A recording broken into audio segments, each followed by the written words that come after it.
Okay, welcome back to another episode of Creatives on Business. My name is Henry Marsh. As always, I am here to chat with another creative human being about how he's created an awesome, successful life around his passion.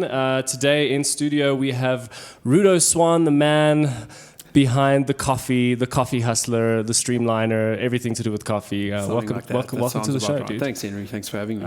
It's such a big pleasure. We actually met a couple of years ago through a mutual friend of ours, and you were working at a coffee place called Third Space. Yes, am I right? That's correct. So for the people out there who don't know who Rudo Swan is, who is Rudo Swan? Okay, who is Rudo Swan? Quickest way to describe Rudo Swan is just a guy that traded corporate for cortados. Cortado is an allusion to a coffee beverage, and yeah, that's just kind of my journey. As I've taken, I guess you could call it the road less traveled.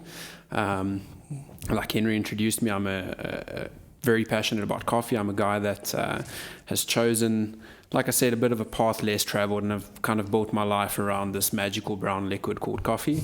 But other than that, I'm just a normal guy out here trying to do what he loves and create a life for himself at the same time. So. Yeah. Have you always been into coffee? Like, was this a thing that started off when you were like No, so 6? weirdly, like my journey into coffee kind of started as like a fascination with just liquids in general. I know that sounds very broad, but I had this, like a couple years ago, there was this massive boom around like craft beer in the South African industry, and everyone was doing it. And I kind of started getting into like home brewing beer, and I was like very into what could be done around beer. And that's kind of how it started for me. But it was a little bit frowned upon to be cracking open beers at like 8 a.m. and have multiple of them in a day. So my mom started to get a little bit worried. And at that point in time, I decided to look for something a bit more sustainable. How old are you at this stage? I was like in varsity. So I was like 19, 20 at the time. So of the drinking legal age at least. So nothing to be concerned about there. But yeah, I remember I actually went to this coffee shop with a friend of mine that had opened in Pretoria, and they had kind of told me what they were doing around coffee. And again, I already had this fascination with liquids and what could be done around them, and they told me that they were going to introduce me to something that I hadn't tried before. And at the time, well, not at the time, it's still called a Chemex, but it's essentially a filter style of brewing coffee, and they told me beforehand that like it's going to change my perception around coffee. And I was kind of like, I'm not so sure. Like, you guys are talking a big game here, and they said to me up front that like, cool, you're going to taste strawberries in this coffee initially, and as the coffee cools down, you're going to get some stone fruit and some floral aromatics from this coffee. And I was like, you do realize that's coffee. It's just, coffee is a flavor. That's what coffee tastes like. Coffee tastes like coffee. I mean, at the time, I always had milk in my coffee. I was drinking sugar in my coffee. So this was a very new experience for me. And I just kind of fell in love with watching the process of how they hand brewed this coffee.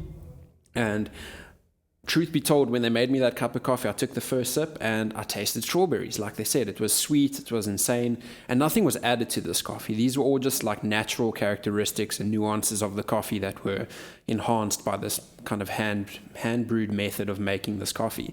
And as the coffee cooled, I got the stone fruit, I got the floral aromatics, and I kind of like stood back and I said, shit, there's something to this coffee thing. These guys weren't lying.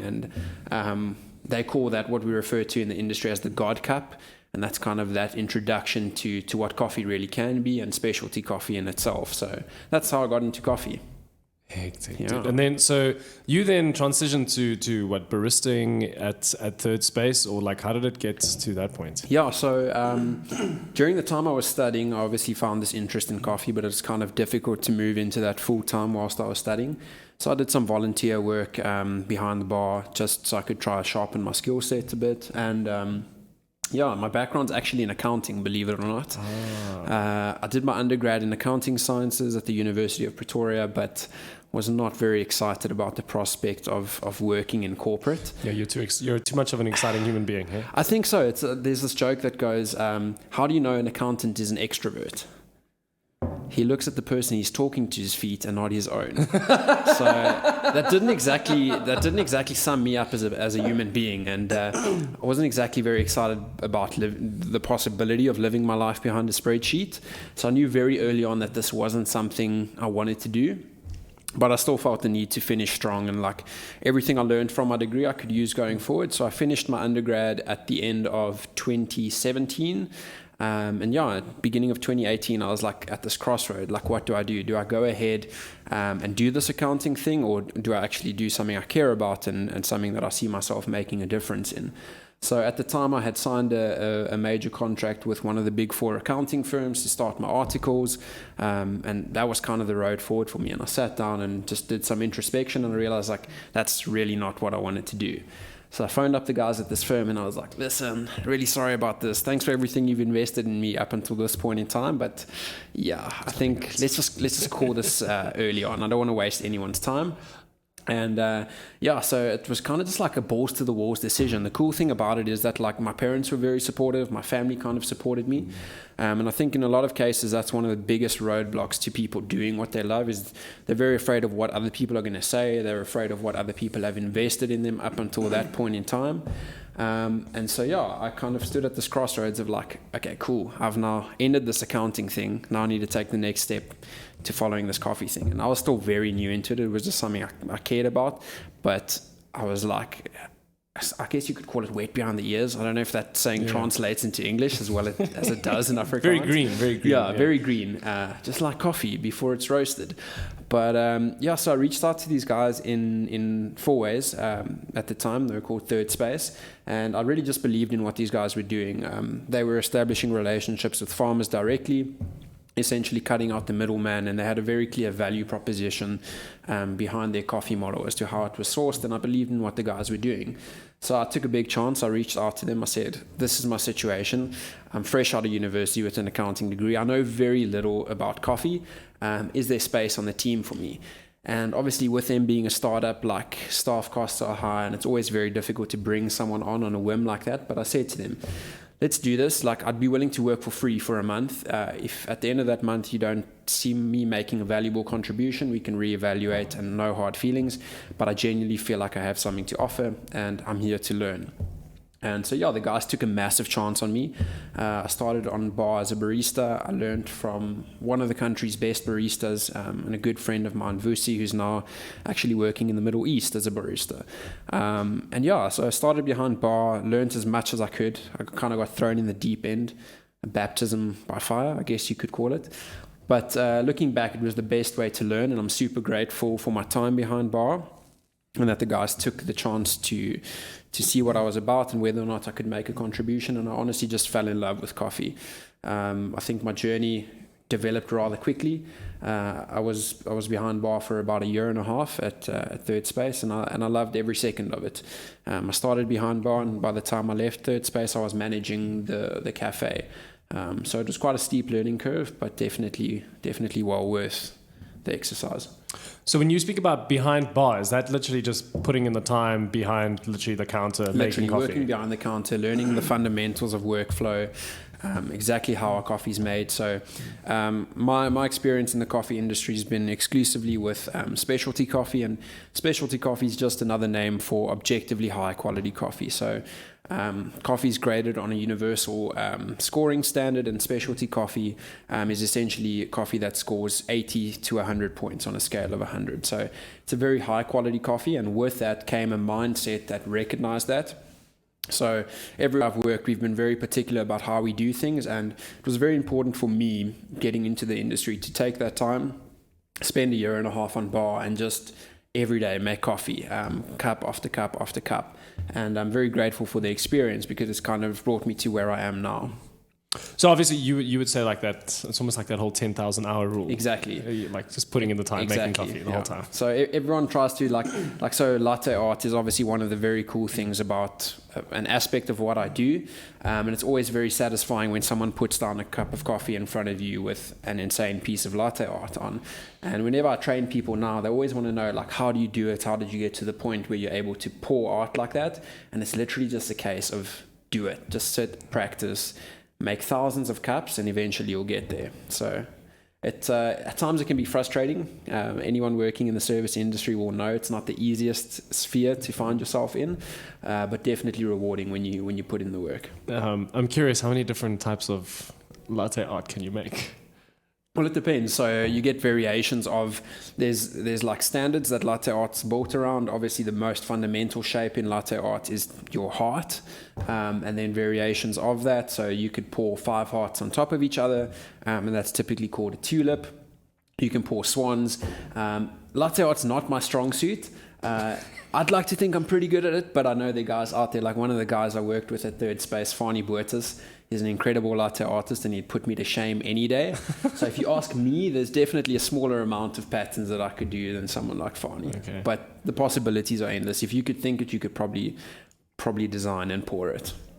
I want to come back to earlier you mentioned that, you sort of took this big leap of faith and said cheers to your big accounting firm that you would have been working at. I know what that feels like, not in terms of the accounting sphere, but from an engineering point of view. Yeah. And you dived like straight into your passion, which was coffee. You mentioned that your support from your family was quite big.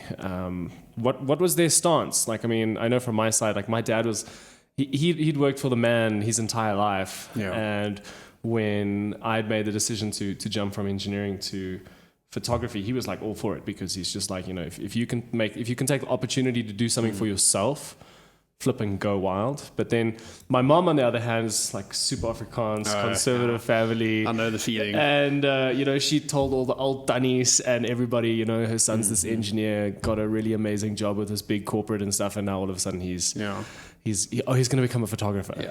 So what was that for you?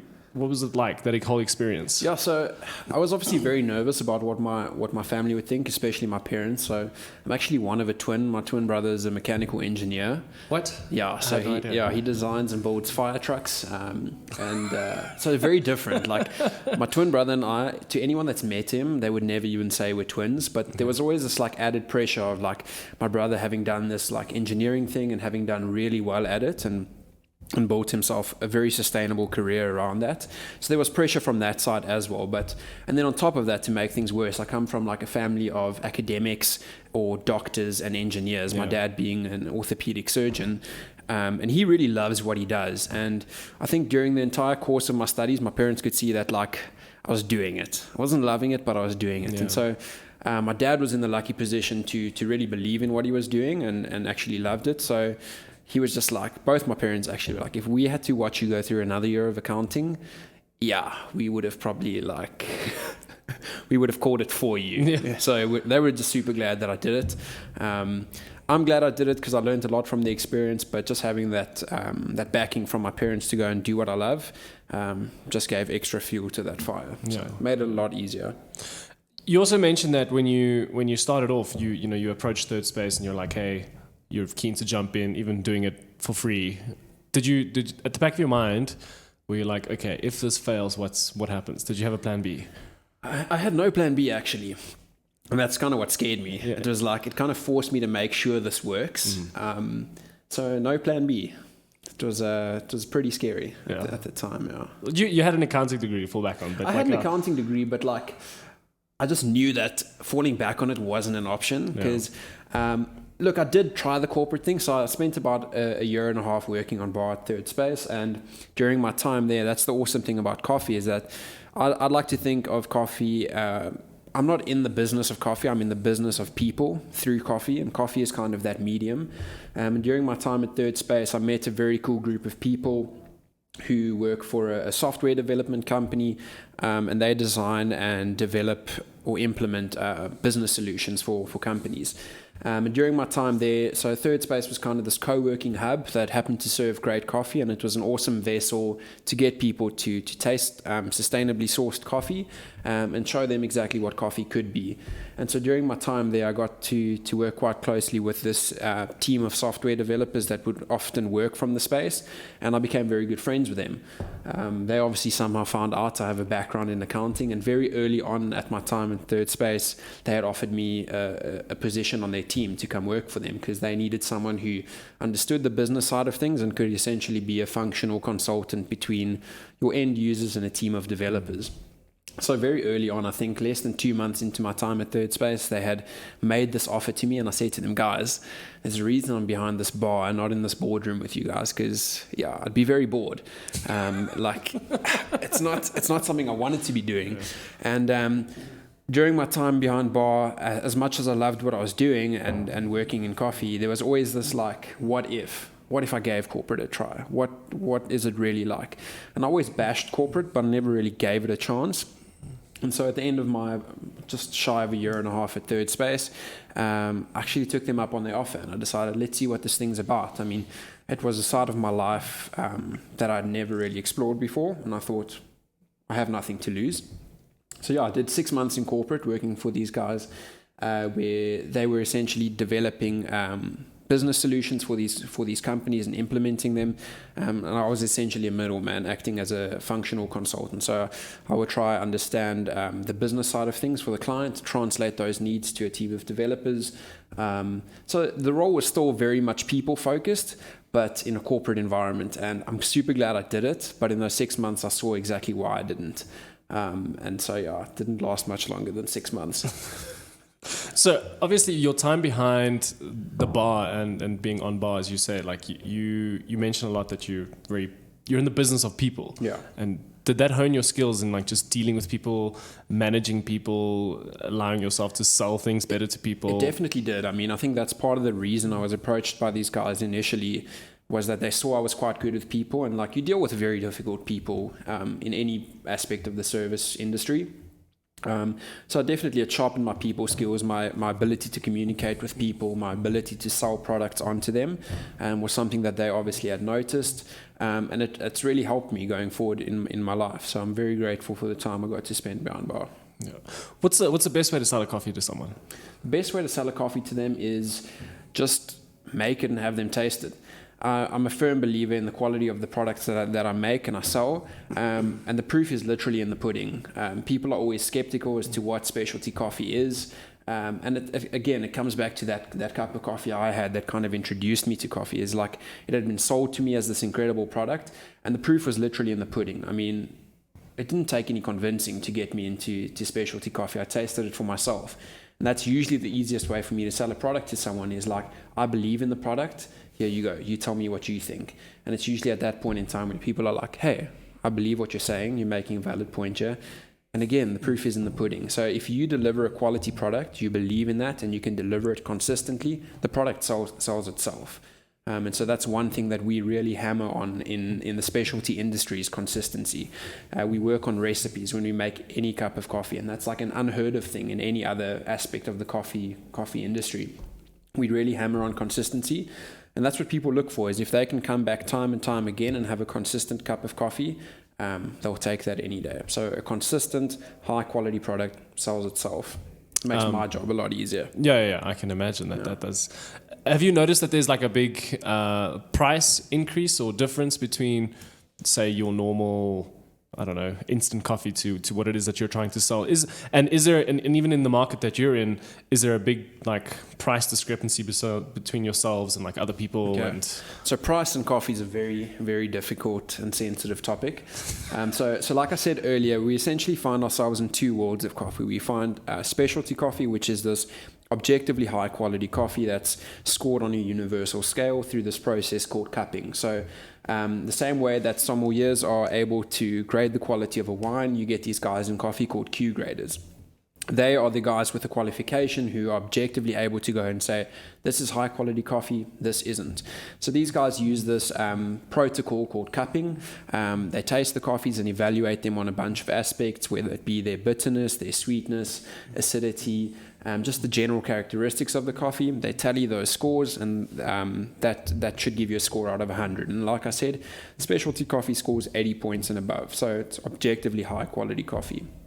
Anything that's not specialty is commonly coined commodity coffee, and so it's an objectively lower quality coffee, and just like any other commodity, its price is determined by the market.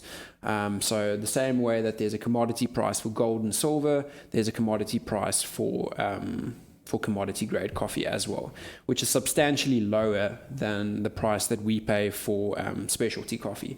So just because of the quality associated to specialty coffee, we typically tend to buy that at a premium, premium meaning higher than the commodity cost of coffee. And so even though we sell our products at a very similar price point to some of your commodity grade coffee suppliers, that essentially means our margins are lower. And that's kind of a choice that we've had to make, is that we're trying to sell a high quality product and we're trying to educate people on this product. But if we go price that out of their range, we're making this product inaccessible. So we've kind of taken a knock in reducing our margins on these coffees, because we pay a lot more for our coffee than your commodity suppliers. And again, keeping the price point in mind, we've had to make these coffees accessible, but that's kind of the sacrifice that we've made, knowing that somewhere down the supply chain, a farmer is being paid fairly for his coffee. And that's one of the other reasons I'm so passionate about coffee, and specialty coffee specifically, is its ability to just to create change up and down the supply chain. So the downside with commodity coffee is even something as simple as fair trade. Fair trade isn't always as fair as it seems. What fair trade goes and says is that we'll pay you what the market says your coffee's worth. So if the market says that the commodity price for coffee is trading at $1 a kilo today, and a farmer's cost of production for that coffee was $2 a kilo, that farmer is essentially being pushed back into poverty. So the reason behind why we buy specialty coffee is that we're able to buy that coffee at a premium, meaning above the cost of production, and that essentially gets pushed back into value creation back down the supply chain. So it's an ethical thing for me as well, is that if I know where my coffee comes from, I know that it's making a difference somewhere down the supply chain, and it's just a lot more of an inclusive approach to coffee than some of your other guys serving commodity coffee. You mentioned earlier that a large part of the reason why you wanted to get into coffee as opposed to, you know, working a desk job and being behind a spreadsheet was that you wanted to make a difference. How do you feel like what you're doing right now is doing that? So again, like I said, we make a difference, and I say we. When I refer to we, I'm talking about anyone working in the specialty coffee industry, and we're able to guarantee a difference just by sourcing our coffee ethically and paying a premium for those coffees. So we buy from producers on a regular basis at scale. And the cool thing about specialty coffee is in a lot of the cases, your big green buying companies will commit to buying from a certain producer regardless of the outcome of his harvest, where like some of you guys buying commodity coffee could be like, cool, if your harvest fails this year, like we're not buying your coffee. So coffee needs to be relationship based. I mean, and that relationship needs to go further than just the store that the coffee served in. I mean, there's a massive supply chain around coffee, and there are hundreds of hands that touch coffee before it ends up in the final cup. So that relationship, again, it needs to go further than just the store. So it's great to establish relationships with producers in East Africa, Central America, all across the world. And that relationship essentially just guarantees the value that we can add back to a producer. Because regardless of how his harvest turns out, we can walk a journey with that producer, and if we are purchasing coffee from them at a premium, that premium can be pushed back into infrastructure development on the farms. So it's kind of like a win-win situation. The more we pay for our coffee, the better the quality of the coffee that gets produced, but at the same time that money can get pushed back downstream towards other aspects of the supply chain. So your green buyers, your producers, your farmers, your processors. Yeah. You started off with Third Space, and you're now with Father Coffee. How did you get there? Like, how did you go from Third Space to Father? Yeah, so the industry is obviously very small, and Father Coffee has always been quite the hero for me. Like I've always, like since I can remember, I've been drinking Father Coffee, and I've been a massive fan of the work that they do. And I always said that had I ever had to go into this industry and open a roastery or a cafe, I would do it exactly the way Father's done it. And so obviously there was that 6-month stint that I did in corporate, and during my time there I was still very much involved with the coffee industry on just like a personal basis, not necessarily as a coffee professional. And I'd always maintained a very good relationship with the guys from Father, and their business had kind of grown to a point where they had this role available for an additional person to take on the wholesale side of things. And yeah, I ran into one of the guys from Father during my time at corporate, and I said to him that, dude, I'm not enjoying this.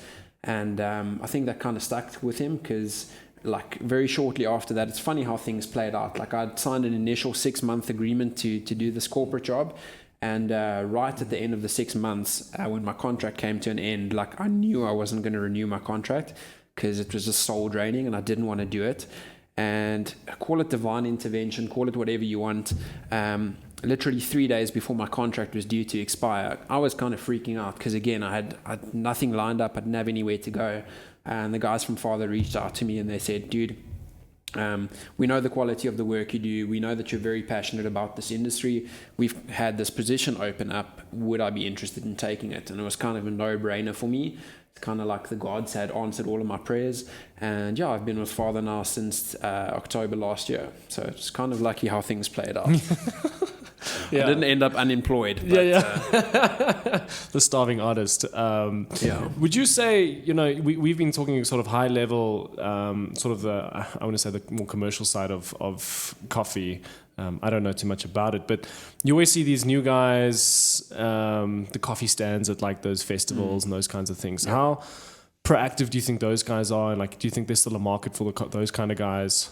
So I think there's a market for coffee and there's a massive market for growth in this industry. We just always need to be careful of people trying to make a quick buck.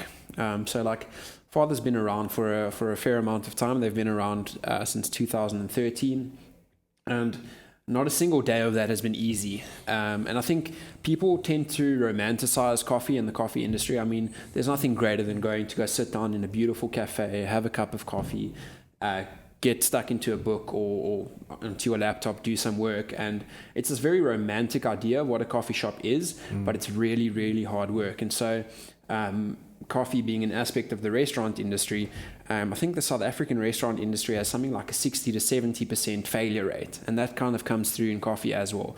You see a lot of guys opening small stands, new roasteries and those things, but at some point in time, the market does become saturated. And if your value proposition isn't very clear, you're just going to kind of get lost in the churn of that. So from the beginning, if it is something that you're looking at getting into, you need to be very clear about what your value proposition is. And again, I say that if you're not going to do something better or you're not going to do it different, don't do it at all. And the problem is that like there's usually this bias around it, and that gets linked to the romanticism, is that I've not come up with this idea of this amazing cafe in my head, and I'm so in love with it that like no matter what, I'm determined to make it work. So I tell myself it's better. I tell myself it's different. But that test needs to come from an outside opinion. The public needs to believe that it's better, and the public needs to believe that it's different. Because again, if your value proposition isn't clear and better than someone else's, you're going to get left behind. So I think there's room for growth in this industry, but make it better and make it different. Otherwise, you're just going to get chewed up and spat out. How many cups of coffee is healthy a day? How many cups of coffee is healthy a day? So I'm by no means a medical expert, and I'll tell you that the amount of coffee I've had today is probably not healthy. But I try to keep to like 2 or 3 cups a day, like believe it or not. Like we do have days in coffee where you just go balls to the walls and just taste everything. Like just before we're about to release a new series of coffees, 8 or 10 coffees at a time, we have to profile those coffees. So profiling essentially means deciding exactly what they taste like. So we try to come up with flavor notes for those coffees just to try explain the experience around them and make them more accessible. But in the process, like I said, you end up drinking a fair amount of coffee. So you're drinking 2 or 3 different brewing methods of each coffee, and if you're releasing 8 coffees, that's 8 times 3. You do the math. That's like 24 cups of coffee very quickly. Obviously, you're not drinking all of it, but before you know it, you don't know your name anymore. And, you are hearing colors and seeing sounds. It's kind of where I am this morning. I've had a fair amount of coffee this morning. Literally, I was like outside. Can I get you some coffee? You're like, no. It's also the problem with like working with really high quality coffee is that, in fact, my girlfriend just messaged me this morning and she was like highly upset, and I couldn't understand why. And she said, "You've ruined coffee for me," because she tried to have let's call it commodity coffee somewhere else. And once you've gotten used to drinking a high quality cup of coffee, it really ruins the experience for you because you become very selective about where you drink your coffee. And so that's kind of my problem as one now, is that on top of having too much coffee already today, it's just like I'm very particular about where I drink my coffee now. So I got to save myself for that really good cup of coffee. Since I'm trying to have like 2 or 3 cups a day, I don't want to go taint that with like bad coffee. I won't mention any names. So before we started recording, we were chatting about having people get into the coffee industry. What would be the best way for someone who's exceptionally passionate about coffee? They at home, with their own little chemixes and things like that. So what's the best way for someone else to go, start their own coffee thing or get into the coffee industry? So just knowledge is power. Like, I'm a firm believer in that, because I had this romanticized idea of what coffee would be like. I told myself, cool, I'm taking a year to get to know the ins and outs of the industry, and then I'm going to go do my own thing.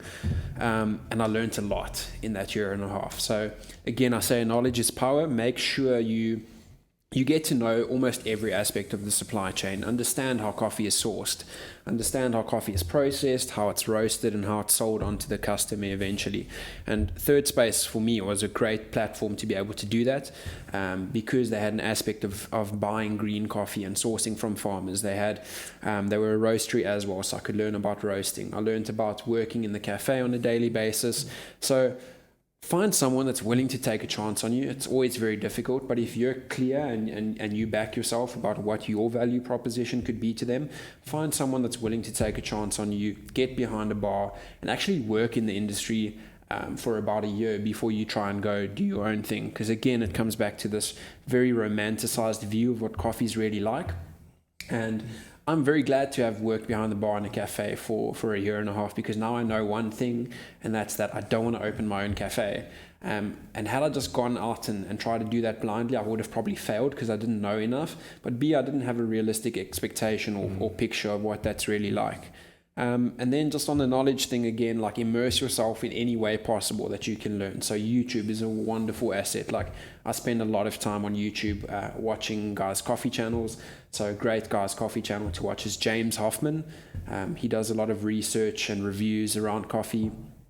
And he keeps it fun and accessible. That's the thing about specialty coffee, is that typically we make it inaccessible, and that's a massive barrier to someone trying to get into it. If they don't understand it, they're like, let me settle for something simpler. And then just on top of that, so at Father, we try to host public cuppings once a month. We host those free of charge.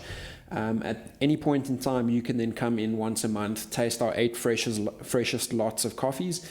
We try to have a range of international coffees in as well, just so we can kind of align perspectives on what we are doing on a global scale and how we compare. And it's a great opportunity for people looking to get into the industry to network and market with guys that are already in the industry. And you get to taste really delicious coffee for free. So we're actually hosting one now very soon. I think on the 7th of March, we're hosting our first public cupping. But I mean, just keep an eye on our Instagram, keep up to tabs of what we're doing there. And it's a great way to just, like I said, network with people and taste awesome coffee. If you were to say your general day, what does a general day look like for yourself? You wake up in the morning and then what? So I have the privilege of living really close to where I work. So depending on whether or not I need to see a number of clients that day, I might walk to work. If I do know that I need to be on the road a lot and go see clients, I'll drive into work. And by the time I get to work, I'm already salivating for that first cup of coffee. So we do like 3 or 4 different types of coffee on batch brew every morning. So batch brew is essentially a filter style of brewing coffee. It's like a grab and go, very convenient method. And the guys who work on bar get very annoyed with me because I drink up all of their batch brew stock. But typical days, come into the store, help myself to, I've got a very specific cup that I drink out of in the store. I'm big on cups. Like, I'm a very big fan of cups, and I'm very particular about the cups I drink from. So I go get my special cup, fill up on some batch brew, start my morning off nice and slow, grab some breakfast whilst I'm in the store, catch up on some admin emails. Like, there's no escaping that. Luckily, it's not as intense as it would be in a corporate job, but it's just very good to keep a tab on things. And then I head out and I go see my customers on a regular basis. So part of my job means that I'm on the road a lot, and that's one of the things I love about my job, is it's very dynamic. I never have the same day twice in a row. I just deal with problems as they arise. A lot of my job is training, so how I think of training is I'd like to take more of a proactive approach to training. I don't want to take a reactive approach. I don't want to go out to a customer when something goes wrong. I want to see them on a regular basis and build their skills and their foundations so that they're able to think for themselves and deal with problems as they arise. I don't want to just have this reactive approach to working with clients where I only see them when they have a problem. I try to see them as regularly as possible. So yeah, a big part of my job is just going out, seeing my customers, making sure the coffee is tasting the way it should be, and just trying to educate and train where I can. So that's a big passion of mine, is education and training. So during my undergrad in accounting, I tutored about 300 hours of one-on-one basic math, accounting, all of that stuff. So I've got a passion for teaching, and that's why I'm kind of really happy as to where I am in the industry right now, is I get to do what I love on a daily basis, and that's teaching people. And then B, even better, I get to teach them about coffee, something that I really care about. Yeah. With the teaching thing, I know for myself, dropping workshops and stuff every now and then, I feel like I become a better photographer for being a teacher at the same time. Do you feel the same way with coffee? Yeah, so like in coffee, it's kind of weird because there's this misconception amongst, especially in Joburg, and I've noticed it in Cape Town sometimes as well, is that people feel that they lose out by teaching someone. Yeah. But I mean, if you genuinely are good at what you do, teaching someone else to do that isn't really a threat to your talent or your ability. There's this idea that your candle becomes dimmer when you light someone else's. And like for me, it's just it's a way to continually like brush up on my skills, because I still learn things on a daily basis. I still go for training. I still go for courses to improve myself on a daily basis. But every single day I'm faced with some new challenge. I mean, I've learned a lot on the job. I've learned basic plumbing, basic electrical work. I've learned a lot around coffee. And I continue to learn on a daily basis just by going out, trying to teach people. And it's like I get questions that I really have to stop and think about. And that's what keeps me, I guess, learning, I listened to an interview with Terry Crews a little while ago, and he was also sort of touching on this whole topic of teaching other people. And so many people perceive it as you said, when you're lighting someone else's candle, yours somehow is supposed to go dimmer. But he mentioned, I don't know if he's coined the phrase, but he mentioned it where it's like a rising tide raises all ships kind of thing, So exactly. it's that kind of that idea of the more knowledge you're dropping within the industry and giving away to people, the better the industry as a whole becomes. And, exactly. And I think that's quite an important aspect with yourself, with the coffee, and especially you're trying to make the difference and the impact that you guys are doing to like create a more sustainable environment for coffee. I think that's important as well. Education is very important in what we do. I mean, on top of just so as a wholesale manager, I obviously do a lot of training of baristas, of clients, but even just to the time I worked on bar, and all of our guys that are currently working on bar, every day is a chance to educate the consumer, because if we are able to educate consumers as to where their coffee comes from and the difference that cup can actually make up or down the supply chain, the more people buy into what we're doing. And just another way we've approached that is, so we'll always have one our espresso blend on bar, and we'll always have one single origin coffee on bar from any other place in the world, whether it be East Africa, Central America, Asia, wherever. And so typically guys will sell that on, because it is a premium product, they'll sell it at a higher price point. We've kept the price point for those coffees exactly the same in an attempt to just encourage consumers to start trying new things, start tasting different coffees. Like today you might come in and have a washed coffee, and then tomorrow you might have a naturally processed coffee, and then you can actually start to see the difference that processing makes in coffee. And when we then educate the consumer as to what goes into a cup of coffee, at some point down the line they'd be more willing to pay for that cup of coffee. And again, that makes an impact down the supply chain or up the supply chain. So everything's about education. Yeah. Do you ever break away from coffee? Do you ever, in multiple aspects, do you ever trying other drinks, but also is there a moment in your life that's not just bound up in coffee? So again, like my journey in coffee started with this fascination around liquids, and that's definitely not changed. I still love a good craft beer every now and then. Something that's really fascinating me lately is wine. So I've just started to read up on wine as much as possible, and the more I understand about wine, I can kind of tie that back into coffee. And so the cool thing about wine for me is that my biggest frustration with the coffee industry, and it's not necessarily a local thing, I think it's just the nature of the product that we provide, is that we can take the utmost care in sourcing our coffee, we can do the utmost care in roasting our coffee and everything, but at the end of the day, we don't deliver a finished product. So we sell roasted coffee to customers, and they're free to use that in their stores. And there's a preparation aspect around that that's very important. And even if we deliver a very high quality product, it's not yet the end product. And oftentimes the execution around the making of that coffee leaves a lot to be desired. And that's often is my frustration around coffee, is that like we can take so much care, but it's up to the guy that makes it at the end of the day, that presents that coffee. He's the guy that has 2 minutes to do justice to the work of the farmer, the roaster, the producer. Whereas something like wine, the cool thing about wine is like it's bottled, it's a finished product. It's very difficult to screw up wine. You pour it out into a glass and it's great. So oftentimes I do find myself just breaking away from coffee and just exploring other aspects of, I guess, the liquid industry. So at this point in time, it's wine. It's a nice little escape from my frustrations around coffee. Have you? I mean, there is like bottled coffee, and like you get those coffee in a can kind of stuff. Is that something you've checked out? No, I've checked it out, but again, it's just.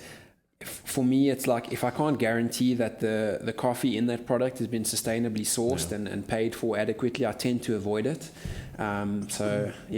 Unless I know that whatever is in my little cold brew can I've bought at the garage has been ethically sourced, it's a little difficult for me to buy into that. Speaking of ethically sourced, this is just like maybe like a slight right turn, left turn.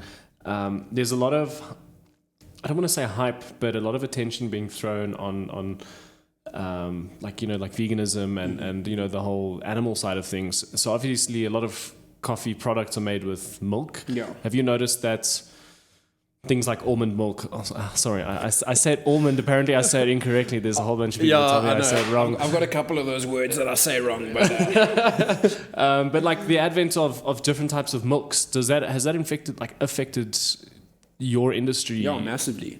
I think there was a time where like almond milk was just for hippies, and I think we're seeing a lot of people ask about alternative milks, and people tend to spell it MYLK, just to put it out there. Is like they don't want to think of it as milk. So they spell it MYLK, or they just put like a little star by the eye. This makes so much sense right now. Hipsters. But so there's a big drive to around more sustainable alternative milks. So like a company in South Africa, or it's not a South African company, it's actually an Australian company, but they're selling their product worldwide now, and we've seen a massive boom in it locally as well as someone like Milk Lab. So Milk Lab sells a range of alternative milks. So obviously no animal products in them. They sell macadamia, almond, soy, coconut milk as well. I'm not a massive fan of alternative milks because typically they tend to change the flavors that we perceive in coffee, and texturally they just don't really add to the experience. But the cool thing about Milk Lab is that it's a alternative milk developed by baristas for baristas. So it really adds to the experience. And I think people are starting to ask the questions around not only the sustainability of their coffee, but the sustainability around the entire experience. And that obviously includes milk. So I think right now there's a very big drive towards oat milk. It's kind of the new thing. Although almond milk and all of that is free of animal products, it's not necessarily better for the environment. It takes a lot of water to produce almond milk. And a lot of these products are still being flown in internationally. And I think, so South Africa actually has a massive grain surplus. We produce a lot of grain, oat being a cereal grain, obviously. And I think the second that we can tap into this cereal grain surplus and start producing our own oat milk locally, because oat milk's my favorite alternative milk to have with coffee. It doesn't really change the flavor, it adds to the experience texturally. So I think once we start leveraging our oat surplus and we start producing oat milk locally, I think that's going to be a very big way forward for us in terms of just the sustainability around what we consume with our coffee. Rudo, we've chatted about a lot of different things and how you've gone through your whole process from beer to coffee and potentially now to wine. If you could look back, say 10 years ago, Rudo, what would you say to yourself to maybe make the process easier? So just thinking back to high school, Rudolf, I would have been like, dude, relax. Chill out. Don't be so serious about life. I tended to be a little bit too serious about life in high school, and I just look back and tell myself to loosen up and enjoy the ride. and again, I would tell myself and anyone else in a position where they're unsure about the way forward is just to be true to themselves. I think that if you're true to yourself, you believe in what you're doing, and as a result of that, you become very good at it. And when you become good at what you do, people are willing to pay for those skills. I mean, let's take this back to you as a photographer. You gave up possibly very luxurious lifestyle as an engineer, but you invested the time into something that you believed in, and as a result, you became very good at what you do. And people buy into that, people believe in that. And when you're good at what you do, people are willing to pay you for that. So just always be true to yourself, I think, is one very important piece of advice I'd give to not only a younger version of myself, but anyone else standing at kind of a crossroad. I mean, like, the money will come, I promise you. Don't chase money. Like, money is temporary. Also, don't chase happiness. I think chase purpose. Because so I met this guy during my time at Third Space, and he made quite a crude point, but he made it very, very. He was an industrial psychologist, and he asked me what I wanted from my life, and I said to him, Klaus, all I want is to be happy. And he said, careful, it's a dangerous thing to say, because you could go snort coke off of a hooker's backside right now, and that would make you very happy. But is it sustainable, and does it add meaning to your life? And he said, don't chase happiness, chase purpose. So a lot of people get trapped up or caught up in this trap of like just trying to be happy all the time. I don't think that exists. So I think Mark Manson makes a very good point in his book, The Subtle Art of Not Giving a... Can I swear? Go for it. The Subtle Art of Not Giving a Fuck. And he kind of says that instead of wasting our time trying to make lemonade from the lemons that life throws at us, just develop an appetite for lemons. It's easier that way. You don't have to waste your time trying to change everything. And he says that life is always full of problems. Choose the life filled with the problems that you care about and have time for.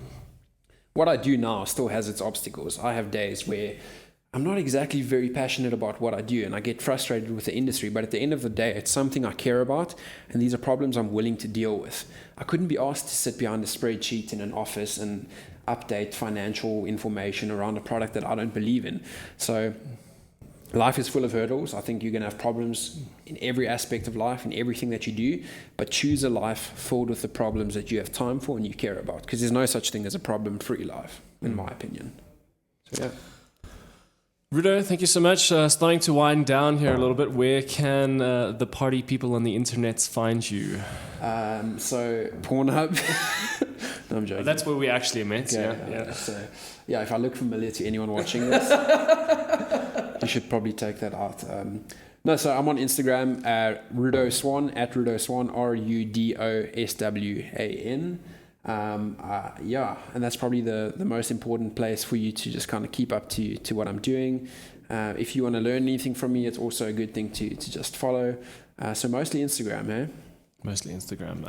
And just the details for that cupping's the next one that's coming up. That's on the 7th of March. Yeah, so we typically we try to host that like the last weekend of every month on a Saturday, usually at about 1 p.m.